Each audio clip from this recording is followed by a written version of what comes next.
Good afternoon, everyone. We're going to give it a moment as folks come into our virtual space, and we'll formally begin our program in about 1 moment.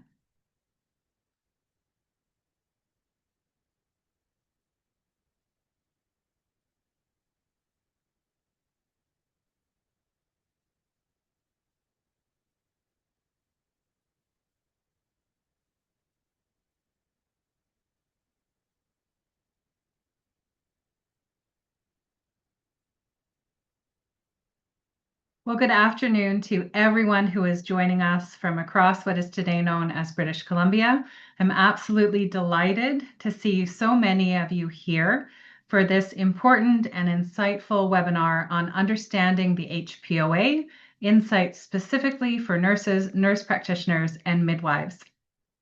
I'm Angela Wignall. I'm the Chief Executive Officer of the Nurses and Nurse Practitioners of British Columbia, and I'm honored to be joined today by my colleagues from the BC College of Nurses and Midwives and the Midwives Association of British Columbia as well for this collaborative webinar for you, the nurses, nurse practitioners, and midwives of BC.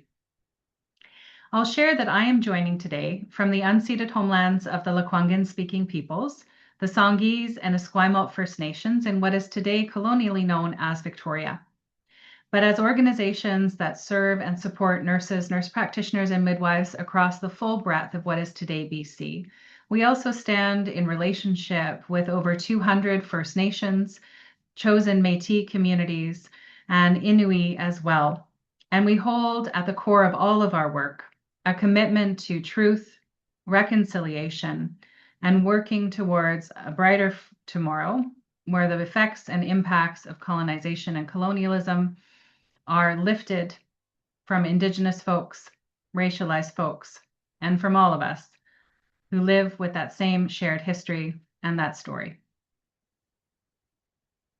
The webinar today is focused on helping you understand key elements of the Health Professions and Occupations Act, this piece of legislation. And we'll share today the role of regulatory oversight, the discipline processes, a focus in on equity and discrimination considerations, and the distinct roles of each of us who have come together to share and work with you today, our regulatory college, our professional associations, and a new office in the government of British Columbia that will also be sharing a little bit more detail about who they are today as well. The purpose of this webinar is to support your understanding of the legislative and regulatory landscape within the province of British Columbia, and to ensure that you are ready and able to understand this legislation and the impacts that it may have on your practice. I'm joined today by an incredible panel of speakers, and I'd like to give each of them an opportunity to introduce themselves. So wonderful folks who are joining me, if you wouldn't mind taking yourself off mute and introducing yourself, perhaps in the order that we see in the slide.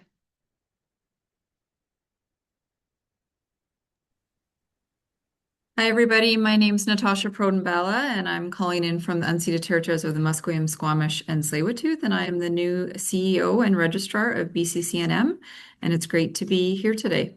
Thanks, Angela. Thanks, Natasha. And we do have a second Natasha who's joining us a little bit later in the webinar, so perhaps we can jump to you, Dave. Sounds great. Hi, everyone. Nice to see you. My name is Dave Baruth. I'm the Executive Director of Reconciliation, Equity, Diversity, and Inclusion at the college. Grateful to be here and be on the lands of the Hunkamin-speaking peoples of the Coquitlam Nation, where I'm grateful to live, work, and play. Happy to be here today. Hi, good afternoon, everyone. My name is Benson Cowan, and I'm the unfortunately named Director of Discipline with the Health Professions Discipline Tribunal, and I'm happy to be here today. Good afternoon, everyone. My name is Angie Daunt. I'm the Executive Director of the Midwives Association of BC, and happy to join you today from the lands of the unceded lands of the Squamish, Musqueam, and Tsleil-Waututh at MABC's office today. Thank you so much, everyone, for those introductions.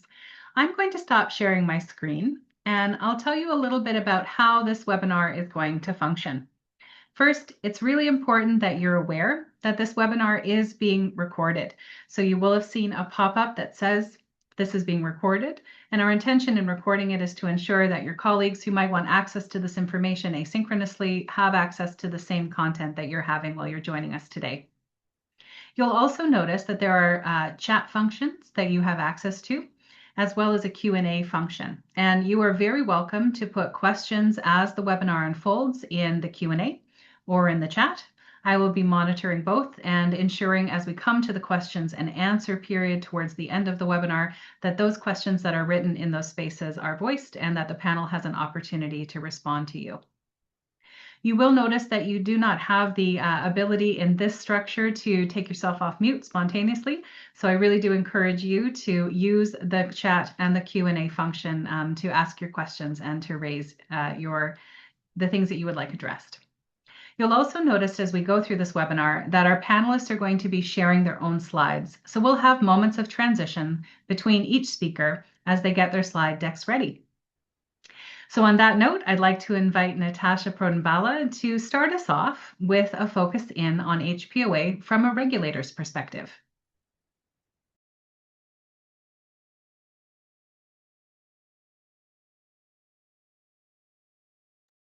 Thanks, Angela. Just trying to get myself off mute there. Okay, so thanks everybody for joining us. I think it's great for us to come together in partnership just to share with you some exciting insights into the new HPOA.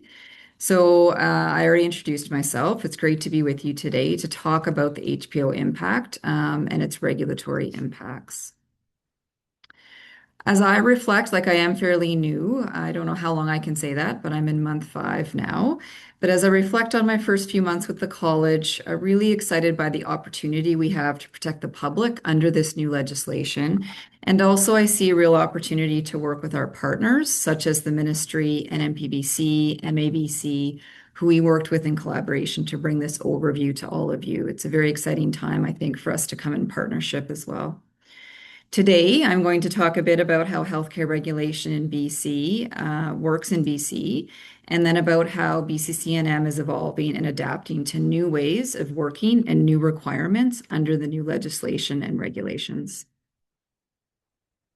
So how does healthcare regulation work? So overall, the Ministry of Health establishes the framework for healthcare professionals in 2 ways. Enacting the legislation that governs professional regulation, and then establishing health profession regulations, which then sets the scopes of practice and the limits and conditions for practice.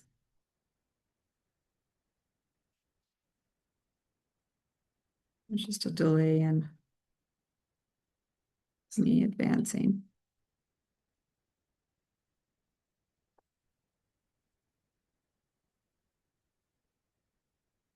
Sorry, it's just not advancing.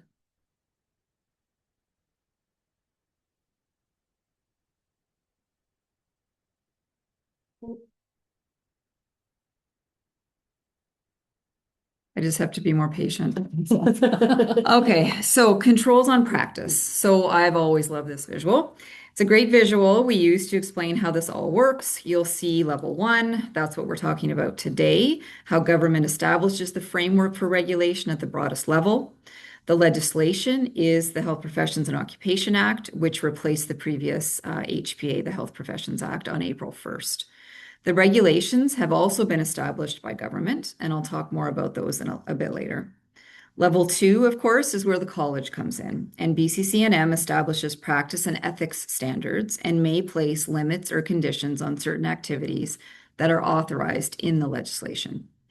We also establish bylaws, which may set additional requirements for practice.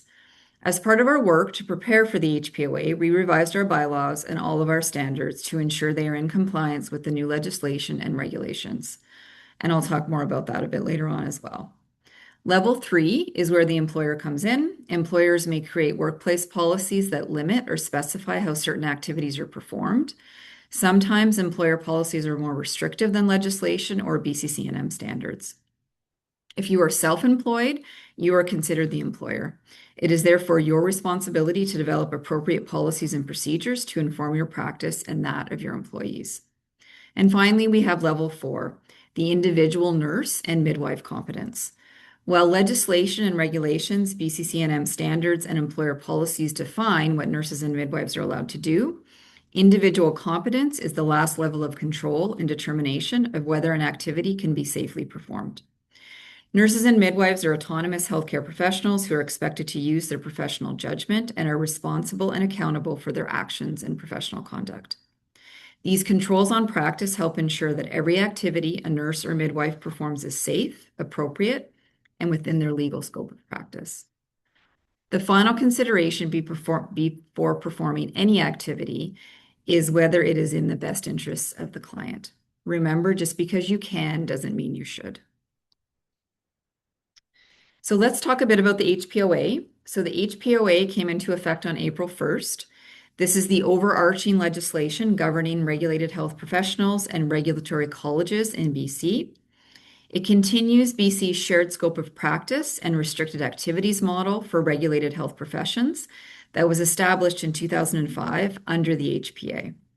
This regulatory model was designed to enable interprofessional practice in team-based care and to balance public safety and consumer choice.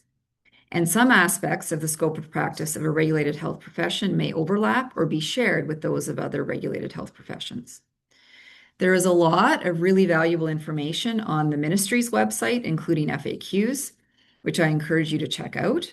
We have links to all of the relevant pages on our website as well, and there's a list right at the top of the page. The HPOA also has significant provisions to address discrimination and Indigenous-specific racism and regulatory processes when providing health services, including there's a new duty to report requirements for licensees, enabling trauma-informed practices to inform disciplinary hearings, and requiring colleges to consult with Indigenous governing bodies on certain bylaws. BCCNM's Executive Director for Reconciliation, Equity, Diversity, and Inclusion will talk more about this later. As an organization, we are committed to the work of addressing Indigenous-specific racism in the healthcare system, which we take very seriously. We welcome the new HPOA provisions to support this commitment and are working with our Indigenous partners and advisors to ensure our processes and work are culturally safe. I encourage you to review our website to read more about this work.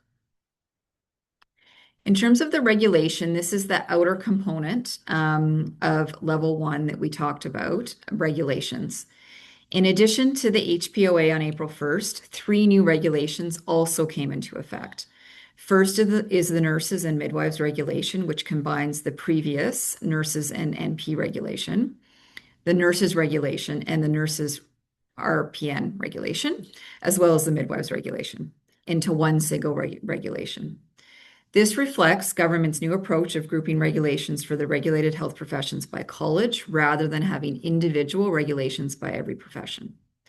The second is a new regulated health practitioners regulation, which lists restricted activities that can be performed by health professionals.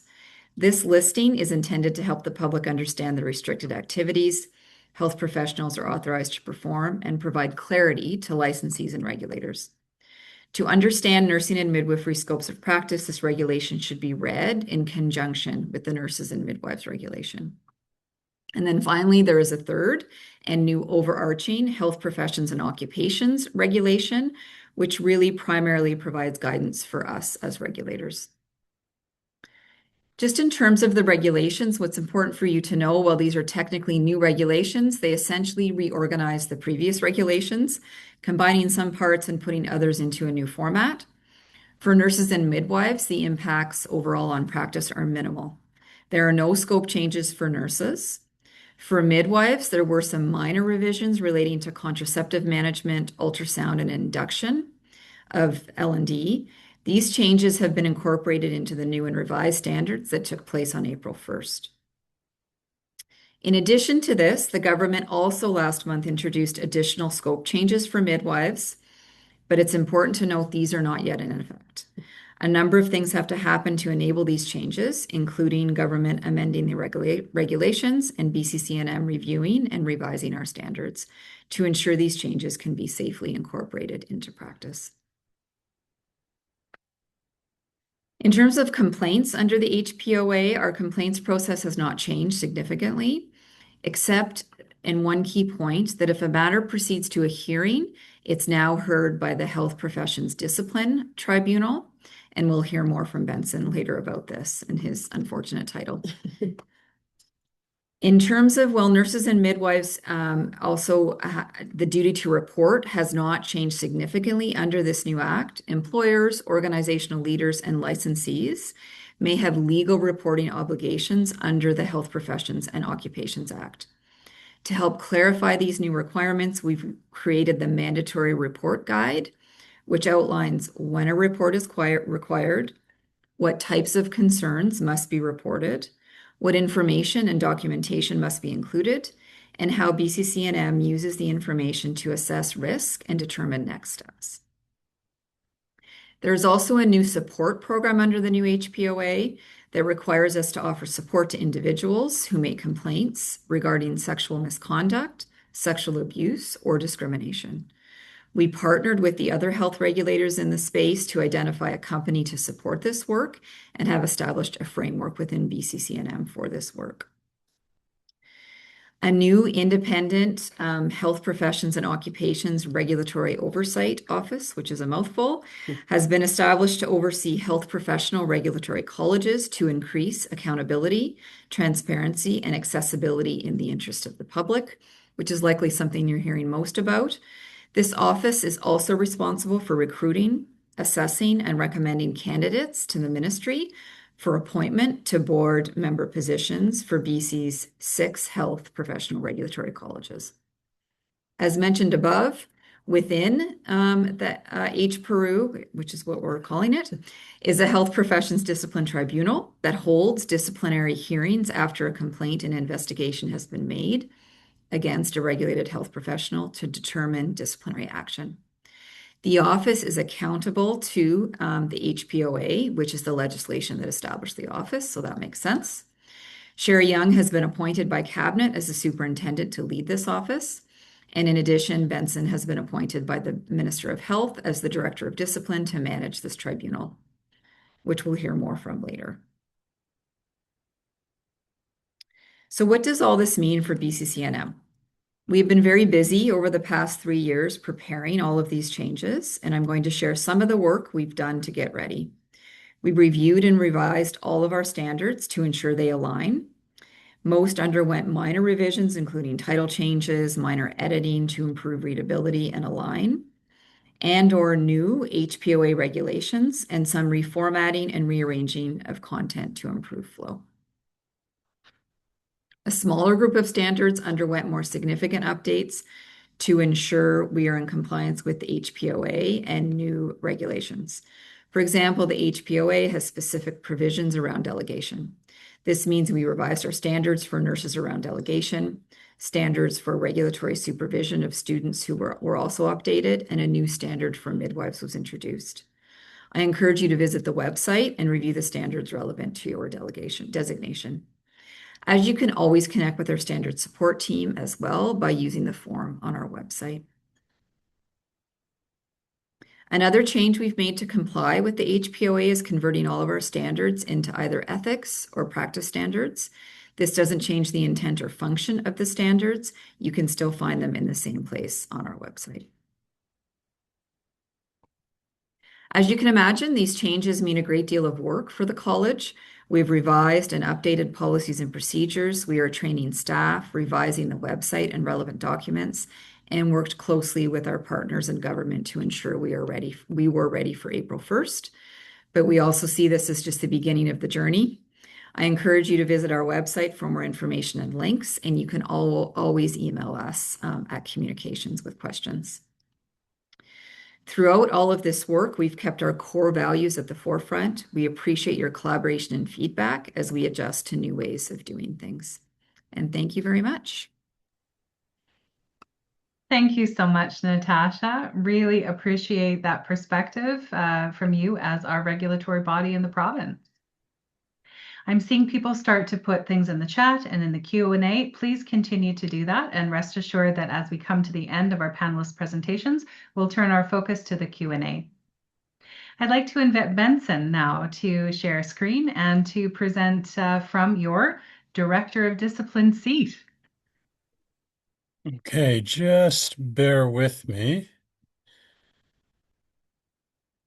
Can folks see that? It looks like I'm sharing it. So, again, good afternoon, everyone, and thank you for making the time. It really is always a great opportunity for me to speak to members of the health professions, and I'm not going to say which is my favorite, but it's nurses, nurse practitioners, and midwives. So um, I will. I want to thank Angela and Natasha for their work in putting this together as well. It's been a lot to ensure that this is happening. I think it's really important and I hope helpful. Let me start by saying that we are at the Tribunal and at the Health Professions and Occupations Regulatory Oversight Office grateful to work on the homelands of First Nations in what we now call British Columbia, and we thank the caretakers of these lands and honor their long tradition of supporting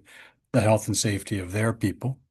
We're grateful in particular to the Lekwungen, Saanich, Squamish, Musqueam, and Tsleil-Waututh people on whose territories our offices are located, and we recognize and respect the distinct rights, cultures, and histories of all Indigenous peoples, First Nations, Métis, and Inuit who live in British Columbia.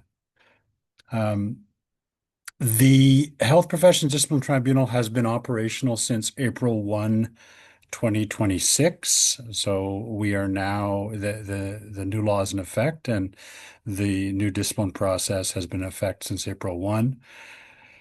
The Discipline Tribunal is an independent and impartial body that oversees different aspects of the discipline process. And Natasha has sort of talked about it in very general terms, and unfortunately, I'm going to complicate it deeply, and I apologize for that, but I do think it's important that people understand some of the details of who does what under the new act.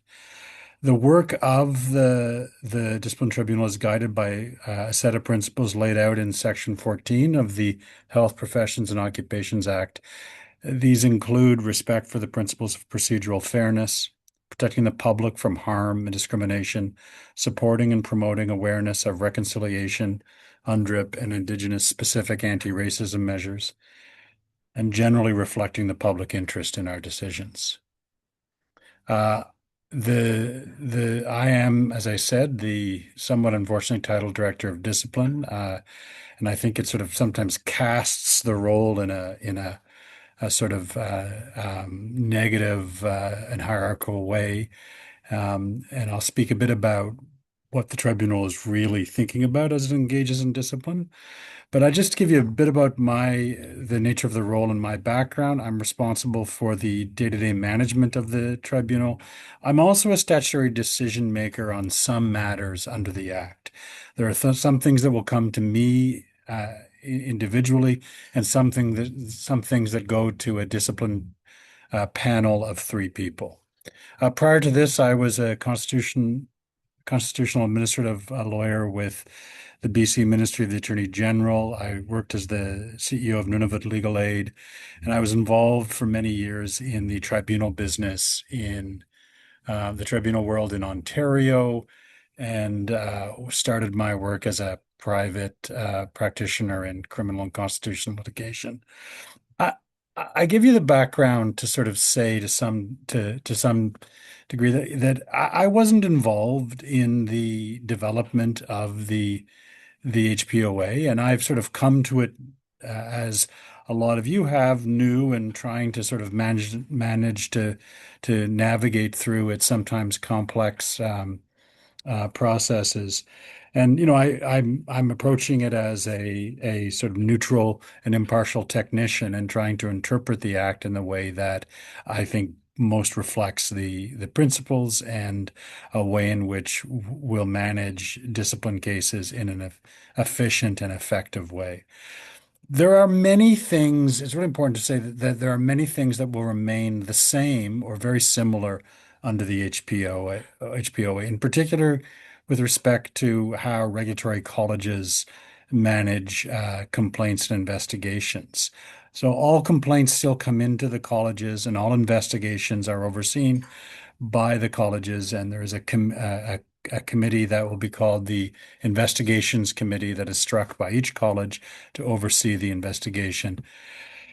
The colleges can still dismiss cases, including those that are frivolous or vexation or not brought in good faith, or where they're after an investigation, it's determined that there are no reasonable grounds to believe that misconduct has occurred.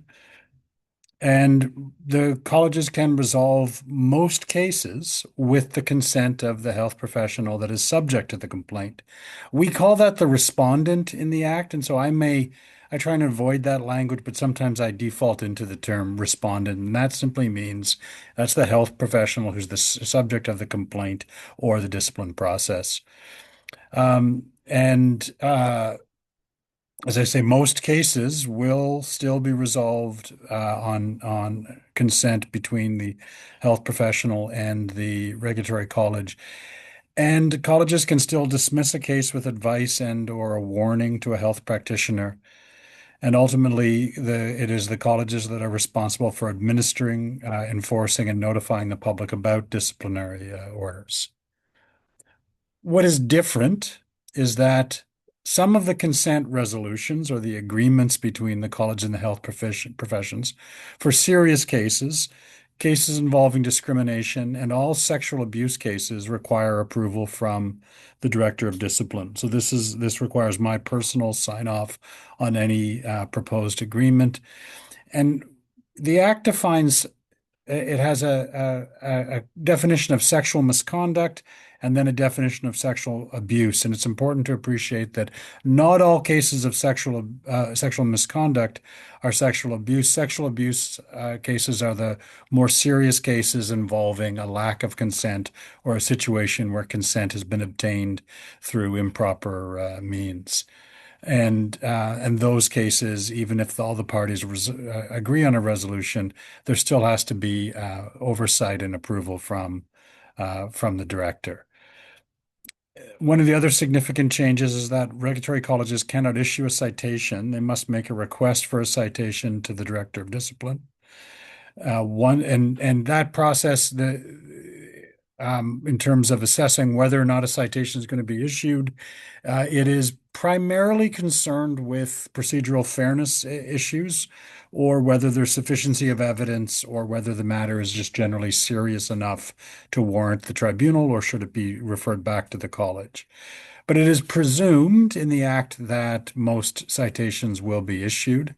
And once a citation is issued, the discipline tribunal then gets involved in supporting the parties and coming to a resolution, including offering mediation if the parties request it. If a matter goes to a hearing, all hearings are before a panel of 3 discipline tribunal members that are appointed by the director. And I'll speak a little more about the appointment process later. And the panel of 3 must include 1 member of the same profession as the health professional subject to the process. So if it is a process involving a midwife, for example, then there must be a midwife on the panel. A disciplinary order imposed by a hearing panel can be appealed to the director of discipline by the health professional, or the regulatory college, or the complainant. And ultimately, and finally, the regulatory colleges must publish all disciplinary orders and requests for citations. This issue of publication, I'm just going to speak about for a moment because there has been, it's complicated, and there's been some rightful sort of confusion and questions that arise from it. So all requests for citation and any final disciplinary orders must be published by the college. The director of discipline provides oversight of this process, and I can require that further information be published, and I've produced guidelines that are in the form of what we call a practice directive that are on our website as to what information needs to be published. But it's important to consider that not all orders around complaints are disciplinary orders, and not all will be published. So an order by regulatory college dismissing a complaint for being frivolous, vexatious, or in bad faith is not a disciplinary order, and the complaint and the order dismissing it are not made public. An order by regulatory college dismissing a case after the investigation committee determines that there are no reasonable grounds to believe that misconduct occurred is not a disciplinary order. So again, that wouldn't be published. And there is a provision that allows a regulatory college even to come to an agreement with a health professional to dismiss a matter but provide warning or advice. And this is, as I read the act, meant for matters that are not very that are less serious or on the less serious end of the spectrum, and where there's a good disciplinary history, and the college is of the view that a warning or advice is all that's required to ensure that the health professional is sort of back on track in terms of their practice. And again, those orders are not considered disciplinary orders and are not published under the Act. What does get published then are only orders where there has been a finding that a health professional has committed misconduct, or where the health professional has admitted to having committed misconduct. And so just I want to be really clear, not all complaints and not all orders dismissing complaints end up getting made public.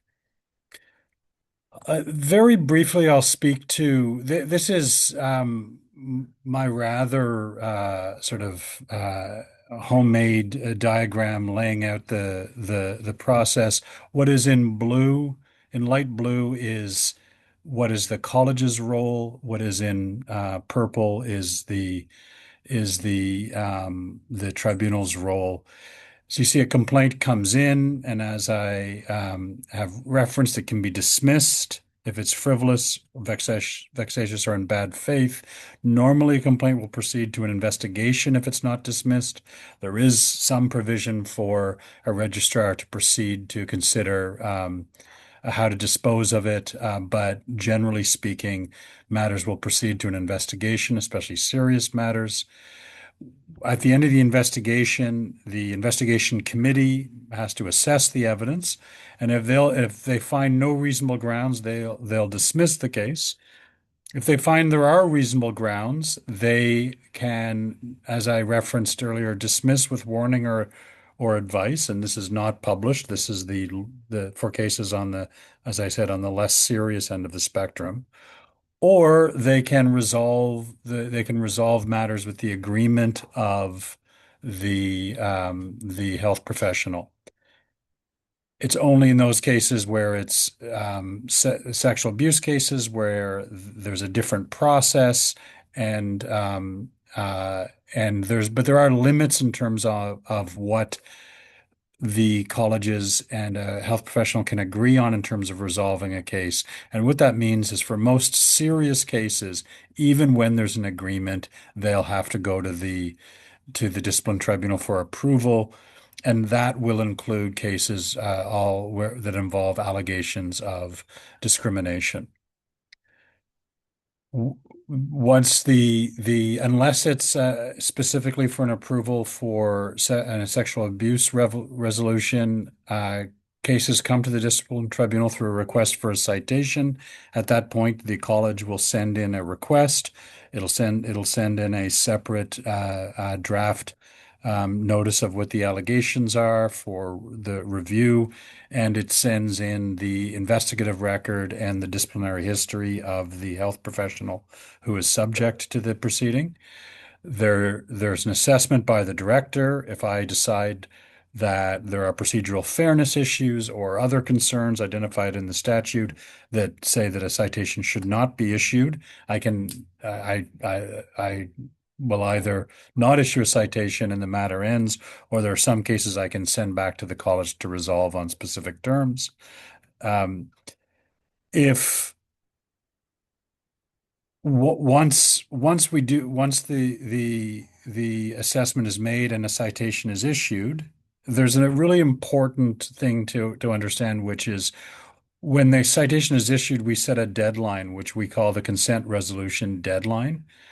And before that deadline, let me put it this way, it is easier to resolve the case with the agreement of all the parties. It still requires the approval of the director, and we'll be working with the parties during our case management process to try and resolve cases, including offering mediation, as I referenced before.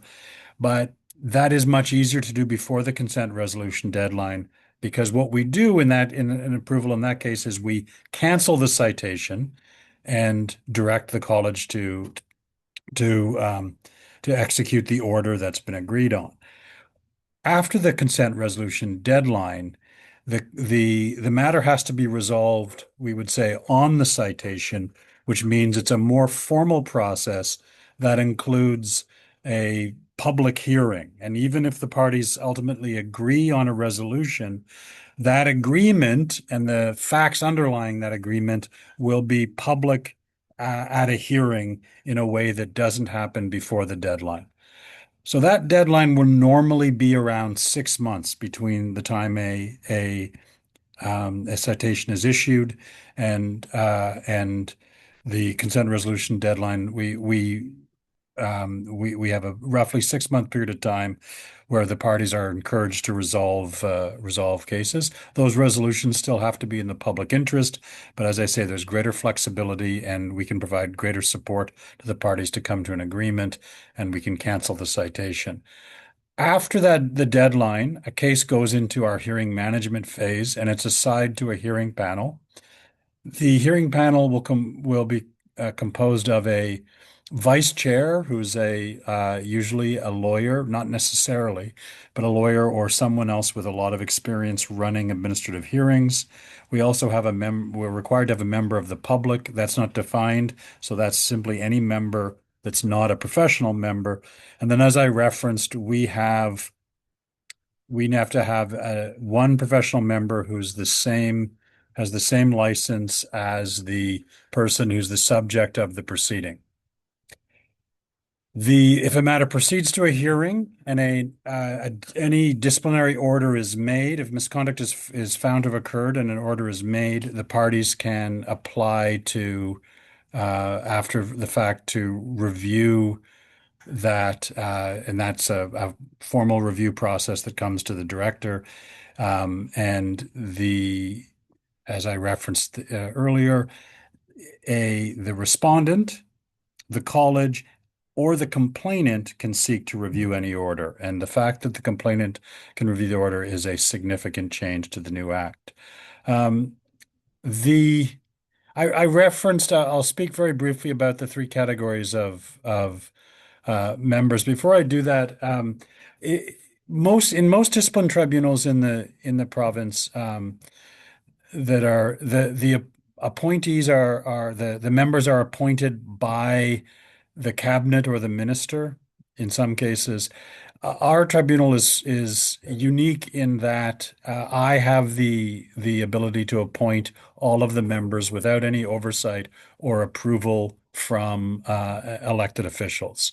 And that is one of the efforts that has been made to ensure that the tribunal is impartial and independent. We have currently, I think, 8 vice chairs who have experience in various areas, including First Nations legal systems and cultural protocols, Métis and Inuit legal systems, trauma-informed practices, anti-discrimination measures, and administrative law and the conduct of hearings. We have a category of public members who, again, really are just not a member of a licensed health profession and have an interest or experience in discipline proceedings. And then professional members who The requirement is that they have to be a licensed member of a regulated health profession in BC, and you need to have an interest or experience in discipline proceedings. We don't require people to have experience, and interest is sufficient, and we will provide people with training. We are looking for at least one member of every regulated health profession, in some cases more. Certainly for nurses, it's a situation where we will be expecting to carry probably 4 or 5 members because we are expecting more volume just given the size of the profession and the nature of the cases that have come through in the past. Our members are selected through a merit-based interview process. It's not onerous, but it is thorough, and the time commitment for members is approximately 1 to 3 days per month, except when inside to hearings, which can last in some cases up to 2 or 3 weeks at a time. Normally will be shorter. Members have control over their own assignments. It can't be forced to sit on a hearing, and will provide extensive training in administrative law, hearing management, and discipline tribunal processes and principles. The current compensation for professional members is $755 to $845 per day. It is the highest allowed by the province and the same rate that we pay the vice chairs. And this was something that I put in place because we're asking health professionals to use their professional expertise in this work, and I felt that should be paid as the same as lawyers doing this work and using their professional expertise. If you're interested, please come to our website or send a cover letter or CV to tribunal@hperu.ca. That's my presentation and my little pitch for anyone interested to join us. And I guess with that, I'll throw back to you, Angela. Thank you so much, Benson. Every time I hear your presentation on this, I learn a little more. And I know that there are many midwives and nurses who are hearing this for the first time and coming to understand this new process. So thank you for that. I'm going to give the floor now to you, Dave, who's going to zoom in a little bit on the discrimination components related to HPOA. Thanks a lot, Angela, and thanks everyone so far for your attention, and Benson for your presentation. So I was asked to come today and speak a bit about the discrimination provisions and guiding principles in the Act. So I'm going to share a presentation on that. I will preface this by saying I think that this is all like new area for us and for everyone. So there's a lot of learning that's going to happen over time. But what I'm talking about today is based on our most current understanding of legislation. So the first thing I want to say out of the gate is that it's really important to preface this conversation by reminding us that the professional standards for nurses and midwives have always directed us to act in a professional manner, which includes not being discriminatory. This is not new, right? What is new is that the language is in the legislation. Discrimination is specifically named as a form of misconduct under Section 11 of the Act. The definition of discrimination in Section 9 of the Act is directly connected to the definition in the Human Rights Code, which then connects into the protected characteristics that are identified in the Human Rights Code. Through Section 9, we see that the idea of discrimination can apply in the work of the regulator, HPOA, the Health Professions Review Board, the practice of a regulated health professional, or interactions between a regulated health professional and patients, or people working on behalf of a regulator. The other bit I wanted to mention, just because it is called out in the Act, is that the Act specifically says discriminatory publications under the Human Rights Code are also considered discrimination under the Health Professions Act if someone is using their status as a regulated health practitioner to engage in that conduct. So just something to keep in mind as you read through the legislation and think about it in your practice. And like I mentioned, it's a form of misconduct. So when misconduct gets called out in the Act, discrimination is one of those things that is being referenced. The guiding principles in Section 14 apply to people exercising powers or performing duties under the Act. So this includes the regulators, HPOA, and the Health Professions Review Board. Licensees are covered later and starting in Section 70, and we'll talk about that in a second. These guiding principles tell you how we are going to be operating under the Act. They underlie what drives our work. These guiding principles are a new piece to legislation and provide overarching principles that we need to apply across our work.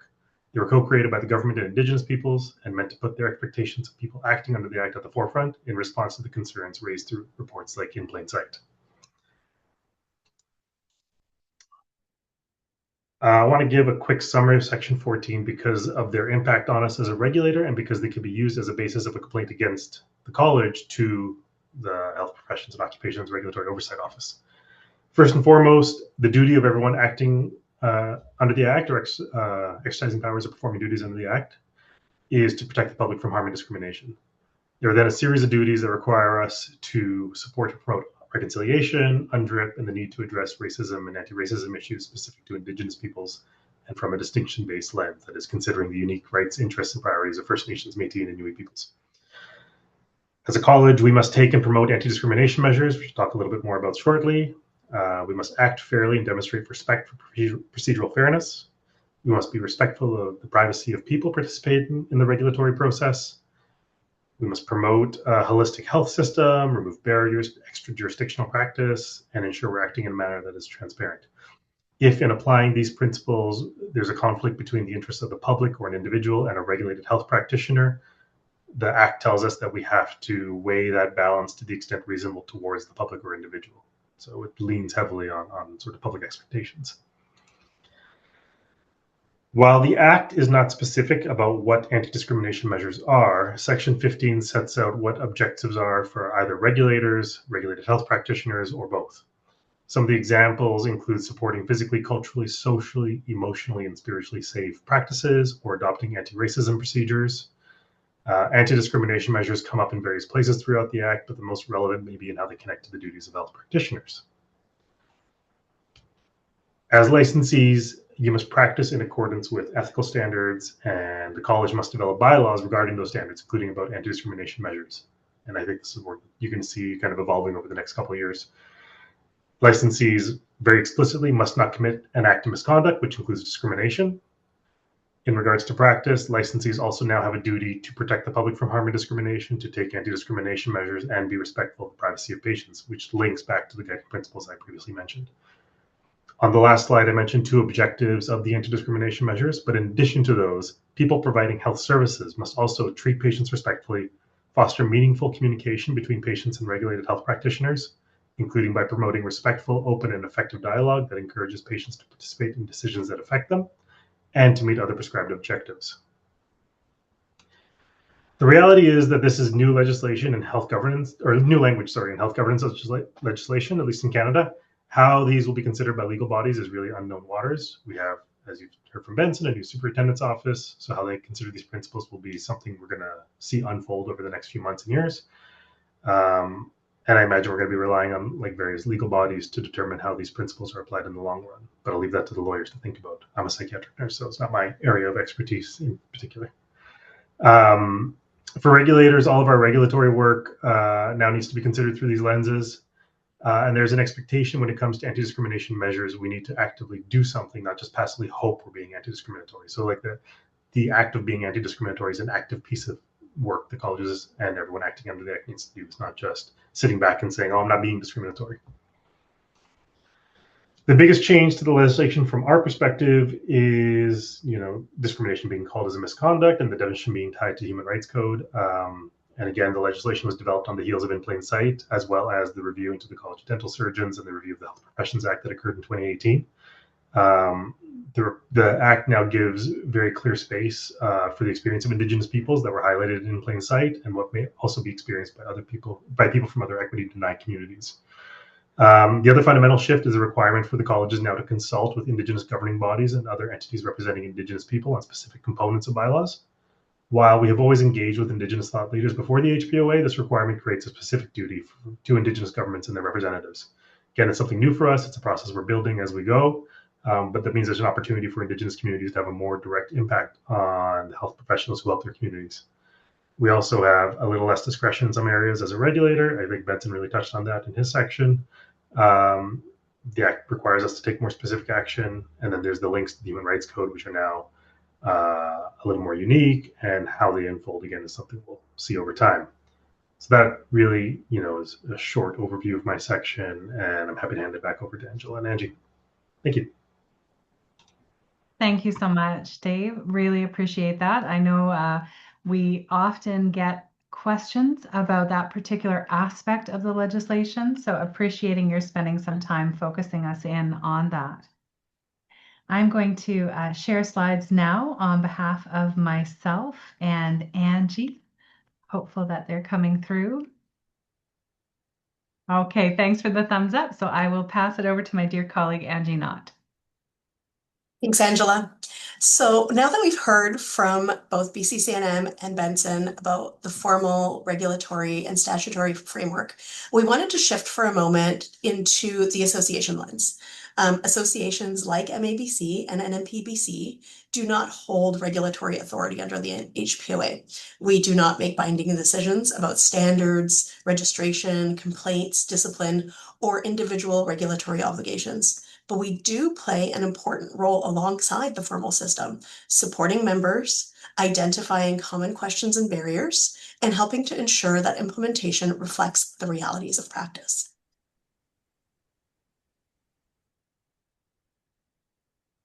Thanks, Angie. So as the associations representing you, the Midwives Associations of BC and NNPBC, there are some things that we can do, and there are some things that are just not our role to do.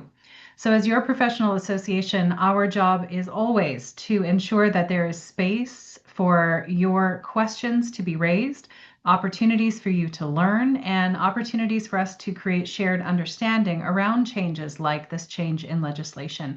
We have an important convening function. We also have the opportunity, because we hear from you all across the province, to identify themes, concerns, and barriers that are coming up for you as practitioners and providers in the work that you do, and to share those with our partners across the system, like those who are here with us today. We also do the work of developing education tools and resources for you to ensure that you have what you need to understand what is framing, impacting, and shaping your practice, and to always do the advocacy work that you know we do every day for you, helping you understand the types of questions that are being raised, navigate to where those questions truly belong, and to signal to our partners in the system when something really does need attention. We don't do a couple of things. So we don't have any kind of role in binding regulatory interpretation. In fact, you will see us, our teams and ourselves, Angie and I, sending you back to BCCNM on a regular basis to make sure you're getting the best possible information. We do not have any activity in relation to the process that Benson so beautifully laid out. So whether or not individuals are meeting professional standards or in going through a disciplinary or complaints process. And we do not ever speak on behalf of the regulatory body, although we do offer professional practice guidance. We will support you in navigating towards the right people, absolutely every way, every how. And of course, we are not lawyers. So our job is not to provide you with legal advice or to determine in your individual instances what the best next steps are. We will help you navigate, but we may not be the person who answers your question at the very, very end of the processes that we're in together. Thanks, Angela. So to build on what Angela was saying, for MABC specifically, our role really is to help midwives understand what is changing, where authority sits, and where to go for your various questions. So we can't determine whether an individual midwife is meeting a standard or whether a specific activity is permitted under the regulation. But we do have a really important role in professional stewardship, in listening to what you as members are experiencing, in identifying where there's some confusion or unintended impact, and to support the profession-wide conversations about how midwifery is evolving in BC's healthcare system. So when questions are regulatory, as Angela mentioned, we will send you off to BCCNM. But when you're seeing patterns or barriers or educational needs, or there are bigger questions about how the profession is understood or supported through the implementation of these new changes, that's where you come to MABC.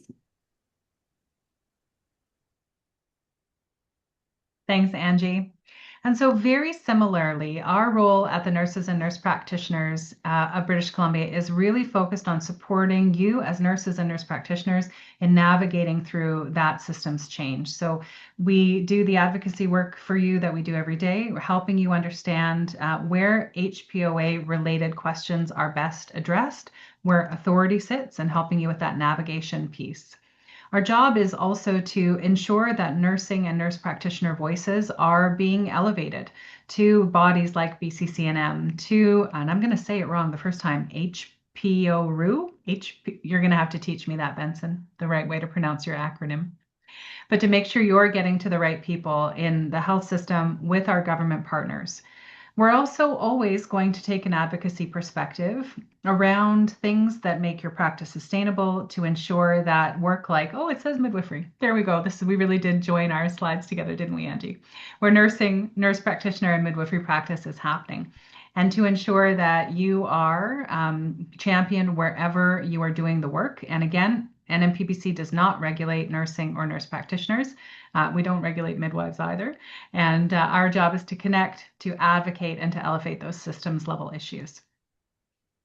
So here's a fun chart that Angie and I created together, and we're going to tackle it together. Do you want to start first, Angie? Sounds good. So Okay. this is really meant as a practical starting point.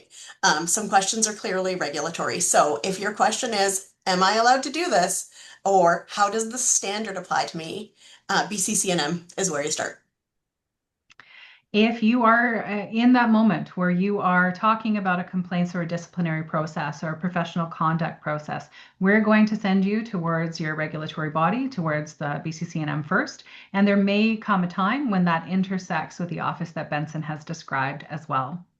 And there are spaces where we can jump in to help you read and find the legislative framework or implementation policies. Again, we can navigate you towards resources, but we are not the people to be speaking to the implementation policy of the government, certainly advocating around that, but that is not necessarily our role. So where do associations come in? We've touched on this a little bit, but it really is around how these changes are landing in your practice. So if you are seeing recurring confusion, or if there are barriers to implementation, or your workloads are being impacted, you have needs around education, sort of like what we're doing today, or other system level concerns, those are the important things to bring back to your association, particularly because of that function that Angela so beautifully described in terms of the advocacy work that we do. And because nurses, midwives, and nurse practitioners are represented by such a wide range of different bodies when it comes to compensation, benefits, service contracts, payment structures, we really just want to name here that you may have a multitude of players intersecting in the work that you do and in your employment experience. So if you're a midwife, you may in fact be heading to MABC for a question or a conversation around compensation, benefits, those kinds of things. If you're a nurse practitioner, you may be heading to NNPBC for that conversation. If you're an RN, an LPN, or an RPN, there may be other partners who are actually better positioned to answer questions for you around compensation, contracts, benefits, your payment structures. So that might be, for example, one of our union partners like BCNU. And again, our role is to help you navigate to the person who can help answer that question, the most authoritative, the best person. So we'll always refer to our partners in that space. And that might also go for things like employment, HR, interpersonal conflicts at work, or that space between your employer and your.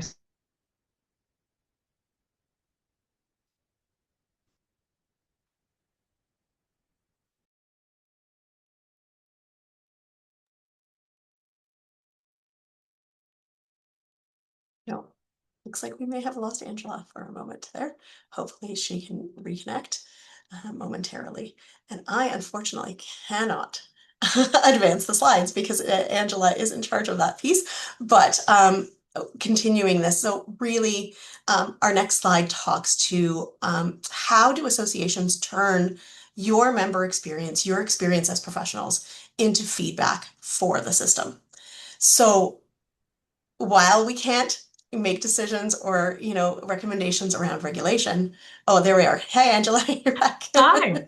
The whole thing crashed on my end. It's never a dull day, so my That's apologies for right. That's that. right. No worries. I've just started touching a little bit on that next slide that we had because I couldn't advance because it was on your end. But Fantastic. I will if get it going again. perfect. My apologies for that.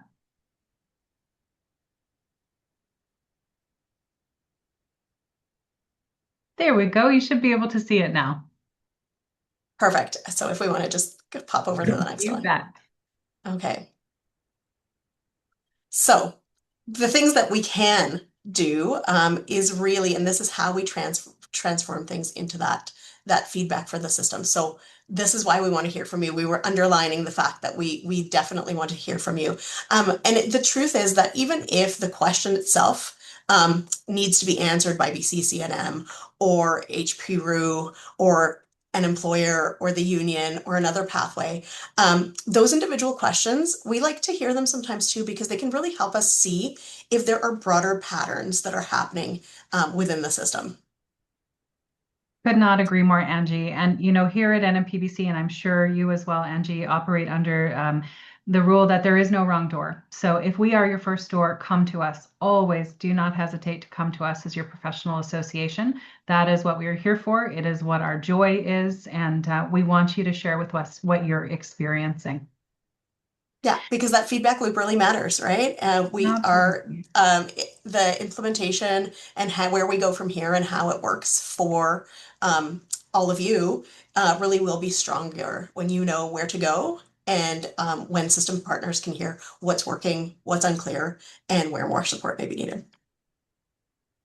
So with that, we are at the end of our formal presentation part of the webinar. I'd like to welcome our new panelist, Natasha Dukey. Natasha, would you like to take a moment to introduce yourself since you weren't with us at the top of the webinar? Thanks. Natasha Dukey. I'm Chief Legal Officer here with BCCNM, and I'm really pleased to be here today to answer any questions you may have. Thank you so much. So this is your moment. If you have not already added questions to the Q&A function, please do so. I'll just be facilitating the raising of the questions that are in here to our various panelists. I'll note that the focus of this webinar matters. So the intention of this webinar is to focus in on the impacts of the Health Professions and Occupations Act. So there may be questions that are raised that we can't answer in the context of this webinar, but we will be taking note of all the questions and ensuring that there's an opportunity for them to be answered, perhaps in another context if this isn't the right moment. So I'm going to start with a question from Sarah. Sarah has asked, thank you for the opportunity to ask questions about this legislation. Can the panel speak to what tables within government informed and defined the legislation and the regulation and how the lived experience was represented? Is there someone perhaps who would like to speak a little bit to that? I know we are not the holders of the pen on this law, so it may be limited, but does anyone have a comment about that?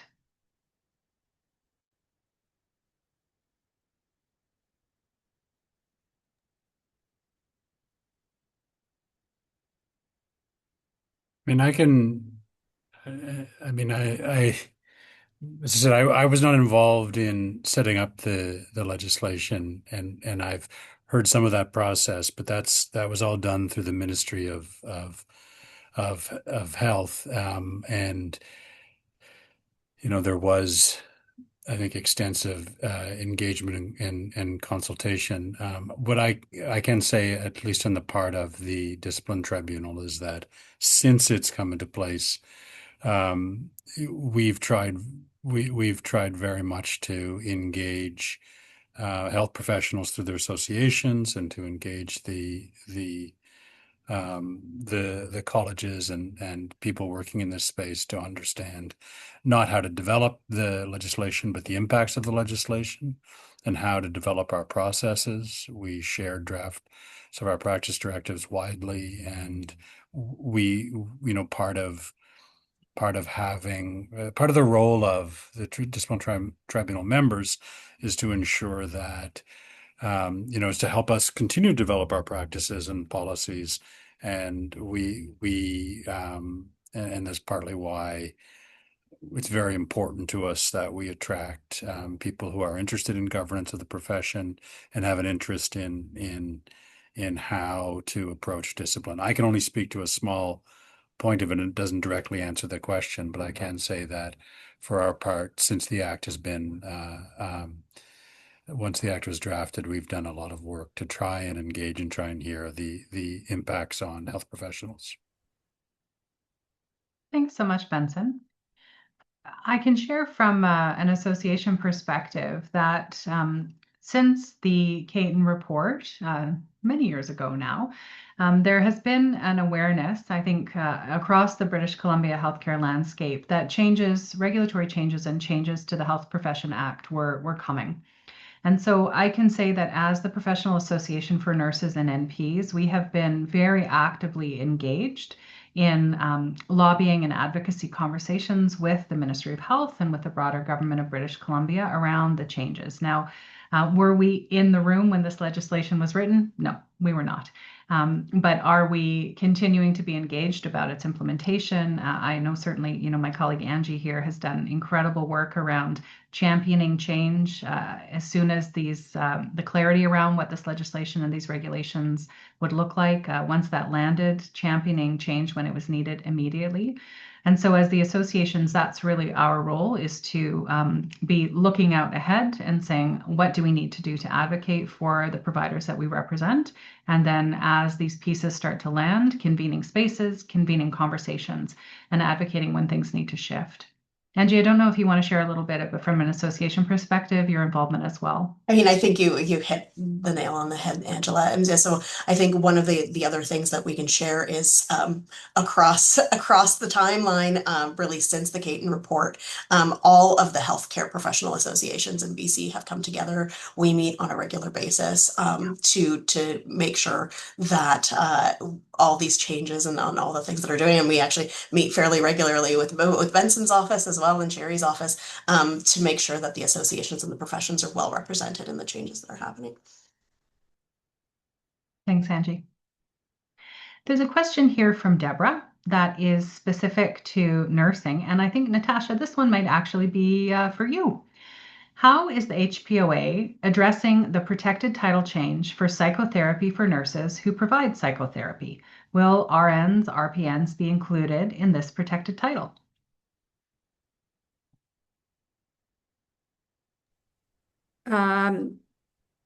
We aren't clear on the question exactly in terms of whether there's been a change. Yeah, so I think that is the question. And forgive me, Deborah, if I'm misinterpreting your question, but my understanding is the question is an understanding that there is a new protected title, a new regulated profession, which is psychotherapy or psychotherapist. And how does that intersect with nurses who engage in the practice of psychotherapy? Oh, I see. It's psychotherapy being a new profession with a different regulator and Exactly, intersection. yeah. I Yeah. don't know that that has all been sorted out yet. It's likely something government will consult with the regulatory bodies on, but I don't have a definitive answer to provide on that. Okay. Thanks, Natasha. And Deborah, I would encourage you to reach out to professional practice at NNPBC. This is a question we've been fielding as well, and I know our team would be happy to speak with you about that too. There's a question here around from Teresa around the capacity officer role mentioned in the HPOA. She notes that this role does not appear to be clearly defined and that there may be different job titles associated with it. Teresa's wondering if someone on the panel could clarify the formal relationship between the capacity officer, the college, and whether or not these positions will be held by employees or contractors. I can take a first stab at that. So the capacity officer is a statutory role in the HPOA that is a decision-making role regarding capacity assessments. It could be a role performed by an internal staff member with the appropriate qualifications, or it could be performed externally. It is dependent on the situation of the college. For BCCNM, we will be having an internal person with the appropriate qualifications performing that function for now, because at this point we do not know what the workload will be for a capacity officer under the HPOA. And so until we have a better idea, we're going to be having an internal staff person carrying that role. Thank you so much, Natasha. I appreciate the specificity of that. There's a question in the chat that I want to jump over to, and it was a question from Stan Marchuk. Hi, Stan. Stan raised a question around how the autonomy and practice of nurse practitioners, including the voice of nurse practitioners as autonomous providers, is being centered in the work around the HPOA and the implementation work that BCCNM is doing. Thanks. Great question. So we continue to engage with nurse practitioners on key areas like the development of relevant standards.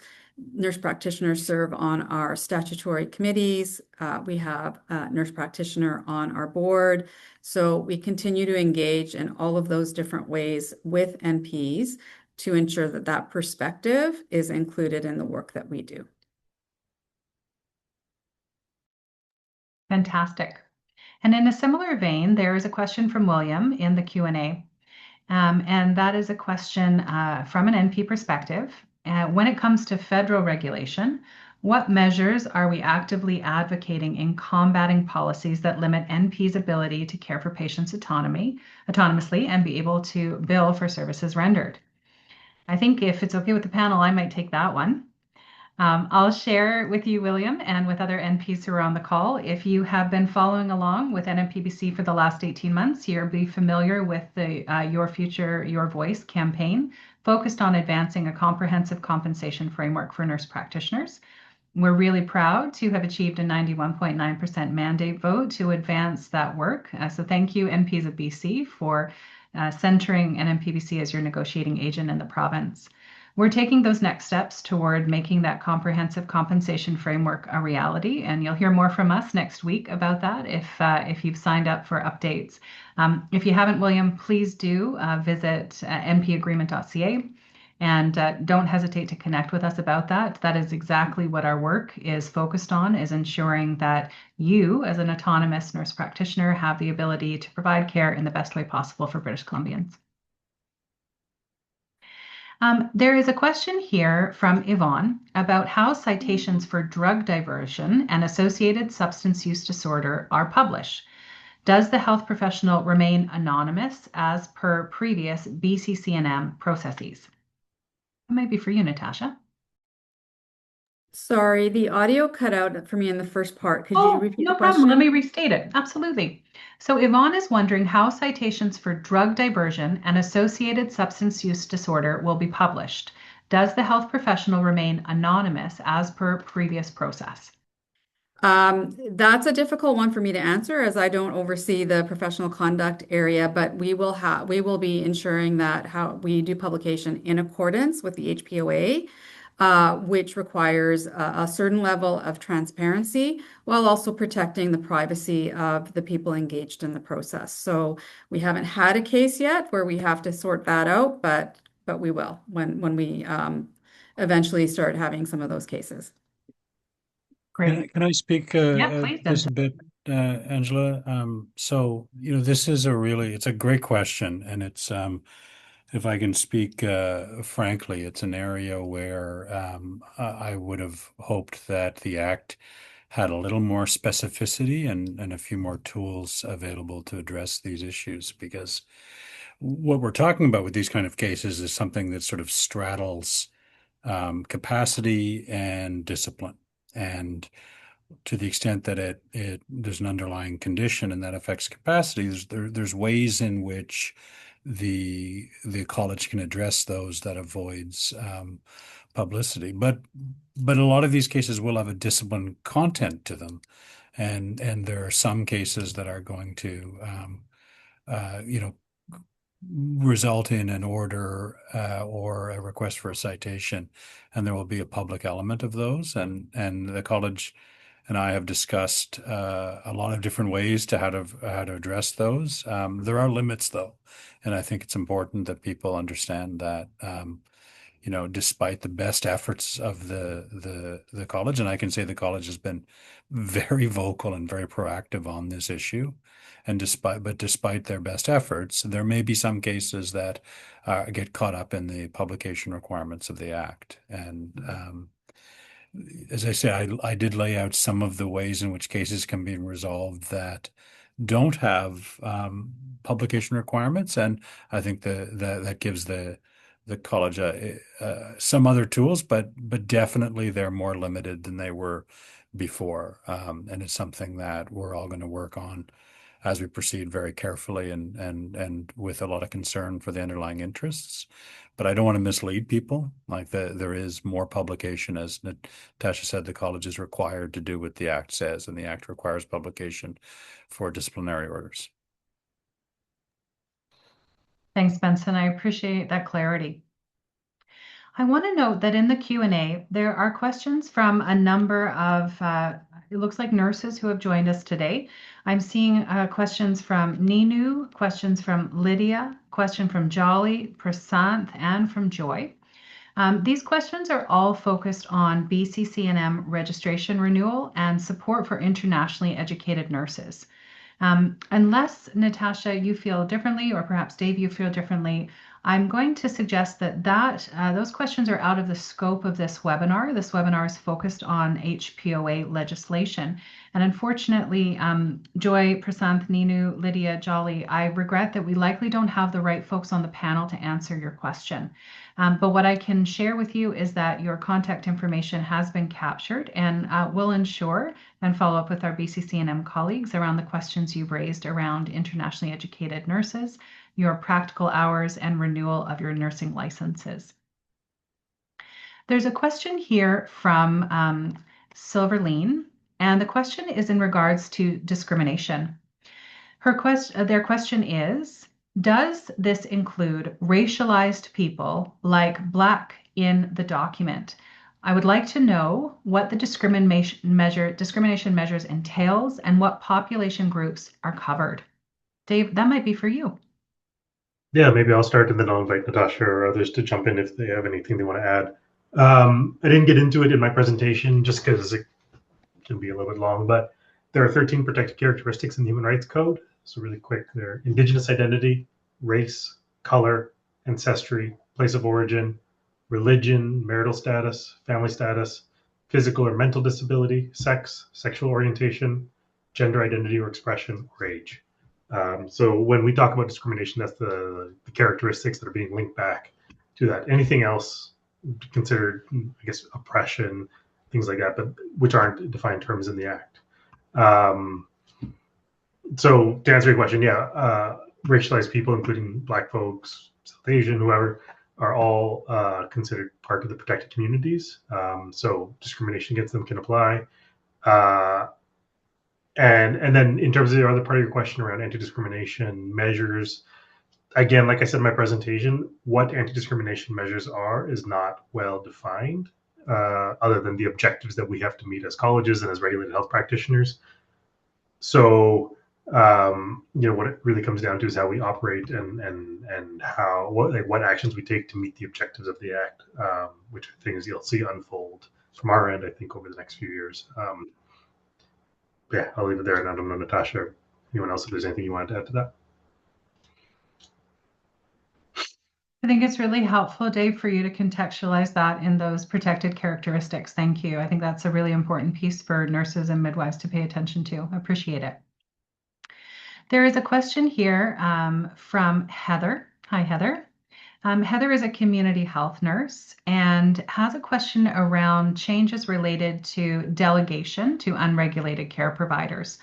May be in scope, may not. I'm just going to read the question and we can make that determination.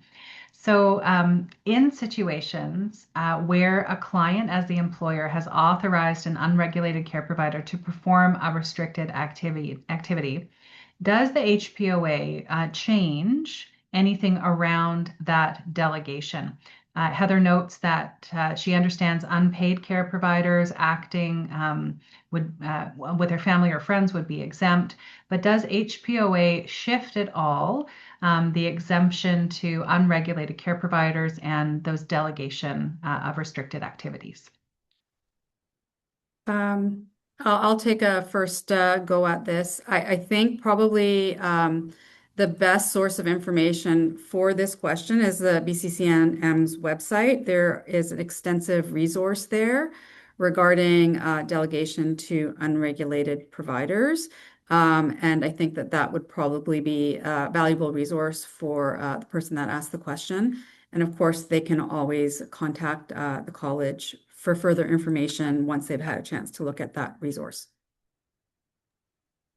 Thanks, Natasha. And I'll highlight that in March of this year, the delegation standard for nurses it was communicated out. I recall BCCNM communicating that.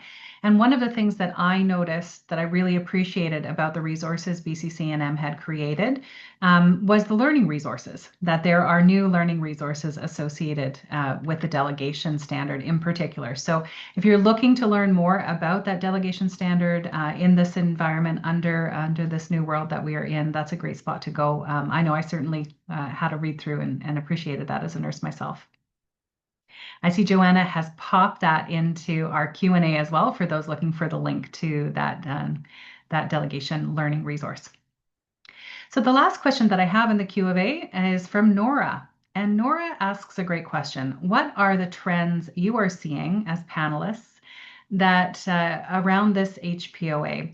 What are the impacts that you think will happen to healthcare, innovation, and information sharing, maybe and perhaps in particular around artificial intelligence and how professionals can and stay abreast of the speed of information sharing and change? What a great question to end on, Nora. Thank you. I'll just invite any panelist who'd like to weigh in on what you're seeing so far.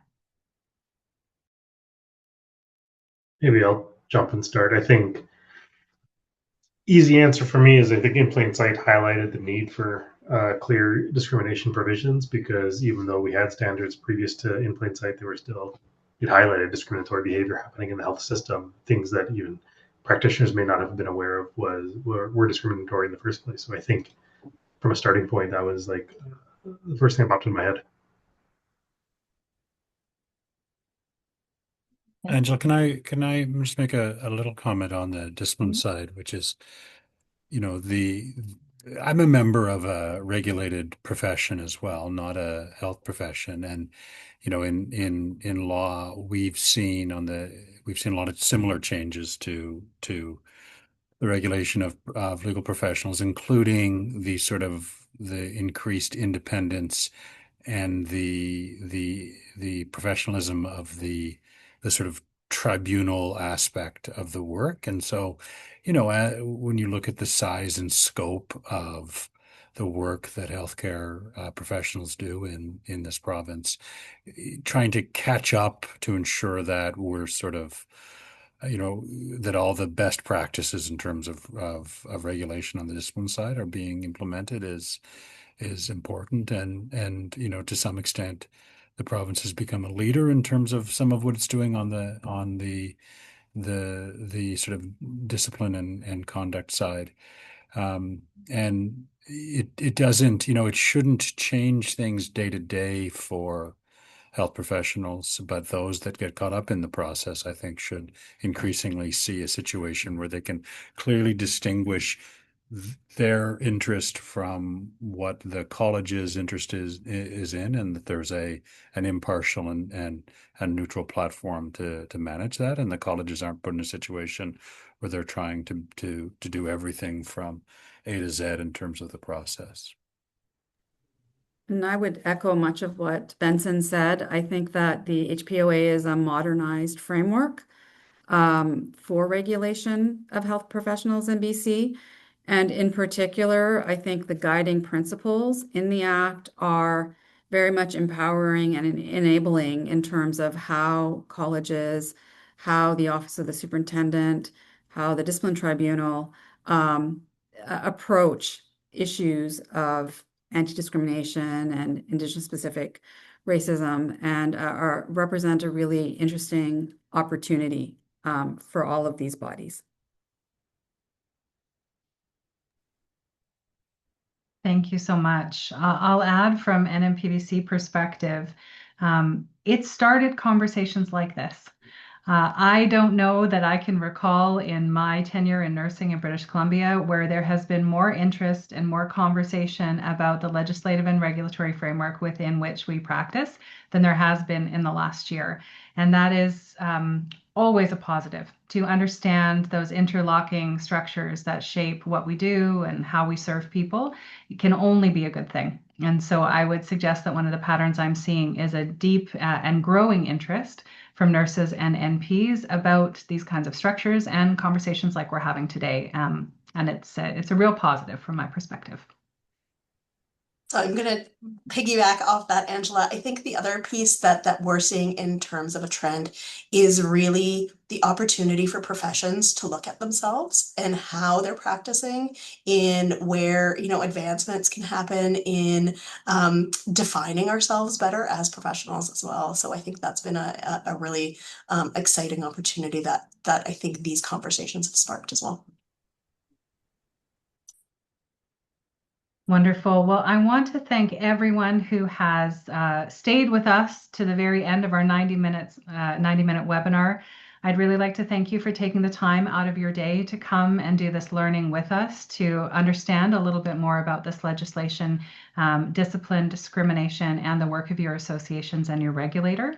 I'd like to thank my partner in Angie, always, the Midwives Association of BC and NNPBC. It's always such a joy to work with you. Thank you, Benson, for bringing clarity to your title, Director of Discipline, and the work of your office. And thank you to you, Dave, and to Natasha, our well-regarded, highly regarded colleagues at BCCNM. Always so appreciated of the work you do and the collaboration you have with us as associations. Have a great day, everyone. Take good care.